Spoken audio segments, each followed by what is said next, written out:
অনেকটাই এখন সেজে উঠেছে বলতে পারো। এর আগেও কৃষ্ণনগর রাজবাড়ির ভিডিও আমি কিন্তু এখন সুন্দরভাবে সংরক্ষিত করে রেখেছেন। এবং কৃষ্ণনগর রাজবাড়ির ঠিক সাইডগুলো যদি দেখি, পুরোনো দিনের যে কাচের মধ্যে রাজাদের আমলের ব্যবহারযোগ্য সমস্ত জিনিস, এই যে কাচের বাক্স সংরক্ষণ, এটা কিন্তু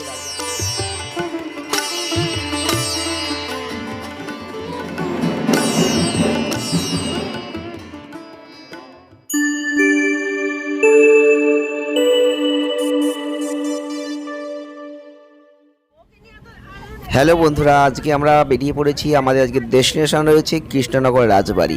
আর কিন্তু আমরা একদম কৃষ্ণনগর রাজবাড়ির ঠিক কাছাকাছি চলে এসেছি। তো জগদ্ধাত্রী পুজো উপলক্ষে কৃষ্ণনগর রাজবাড়ির ঠিক কীরকম অবস্থা, রাজবাড়িতে কীরকম পুজো হয়, রাজবাড়ি এখন কিভাবে সেজে উঠেছে, আজকের ভিডিওই কিন্তু আমি তোমাদের দেখাবো। তো অবশ্যই ভিডিওটি প্রথম থেকে শেষ অবধি দেখবে, অবশ্যই ভালো লাগবে। কৃষ্ণনগর রাজবাড়ির মধ্যে আমরা এখন এই মুহূর্তে প্রবেশ করে গেছি। এই হচ্ছে কৃষ্ণনগর রাজবাড়ির ঠিক গেট থেকে ঢুকেই ভেতরের ফ্রন্টটা দেখতে পাচ্ছ। একেবারে সামনে যে দালান, যে কৃষ্ণনগর রাজবাড়িটা অনেকটাই এখন সেজে উঠেছে বলতে পারো। এর আগেও কৃষ্ণনগর রাজবাড়ির ভিডিও আমি দিয়েছি, কিন্তু তখন এতটা সাজানো গোছানো ছিল না যেটা এখন আমি দেখতে পাচ্ছি। তো এই হচ্ছে কৃষ্ণনগর রাজবাড়ির একদম ভিতরে অংশ। এই ভিতরে কিন্তু বিভিন্ন রকম যে আগেকারের দিনের জিনিস রাজারা যেগুলো ব্যবহার করতেন, সেই জিনিসগুলো কিন্তু এখন সুন্দরভাবে সংরক্ষিত করে রেখেছেন এবং সেই কাচের বাক্সের মধ্যে সেটা সংরক্ষণ করা আছে। আর এই হচ্ছে কৃষ্ণনগর রাজবাড়ির একেবারে ভেতরে যে দালান পর্ব দেখতেই পাচ্ছ। ভেতরে কিন্তু আমি রয়েছি এই মুহূর্তে।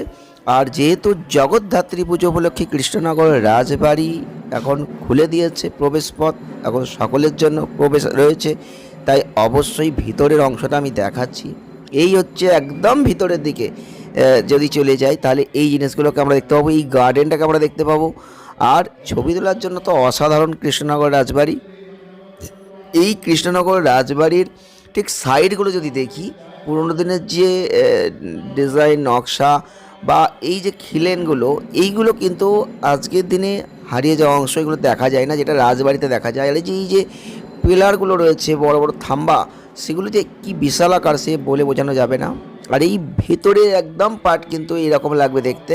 ওই ভিউটা দেখো, অসাধারণ লাগছে। ওই দিকটা পুরো গার্ডেন টাইপ করে রয়েছে, আর বাঁ দিকটা এইদিকে যেখানটা মানুষের জন্য ব্যবস্থা, এখানে দোলনা রয়েছে, সবাই দোলনা চড়ছে। তো বলতে পারো এর আগের থেকে আজকে যদি দেখি ভিডিওটা অনেকটাই অসাধারণ লাগছে। আর এই ভিতরে দেখো ডিজাইনগুলো, জাস্ট দেখো এই যে সুন্দর সুন্দর যে ডিজাইন। আর হচ্ছে কাচের মধ্যে রাজাদের আমলের ব্যবহারযোগ্য সমস্ত জিনিস, এই যে কাচের বাক্স সংরক্ষণ, এটা কিন্তু এর আগে আমরা দেখতে পাইনি, যেটা এখন দেখতে পাচ্ছি। এটাও কিন্তু একটা সুন্দর লাগছে। তো আমি তোমাদের পুরোটা দেখানোর চেষ্টা করছি, তোমরা অবশ্যই দেখতে থাকো, সঙ্গে থাকো। কেমন লাগছে অবশ্যই কমেন্টের মাধ্যমে জানিও। কৃষ্ণনগর রাজবাড়ির জগদ্ধাত্রী পুজো তোমাদের আজকের ভিডিও দিতে পারছি, তোমরা অবশ্যই কমেন্টের মাধ্যমে জানাবে। কৃষ্ণনগর রাজবাড়ি কারা কারা এসেছো, কারা কারা আসনি, অবশ্যই ঘরে বসে দর্শন করো কৃষ্ণনগর রাজবাড়ির যে জগদ্ধাত্রী মাতাকে।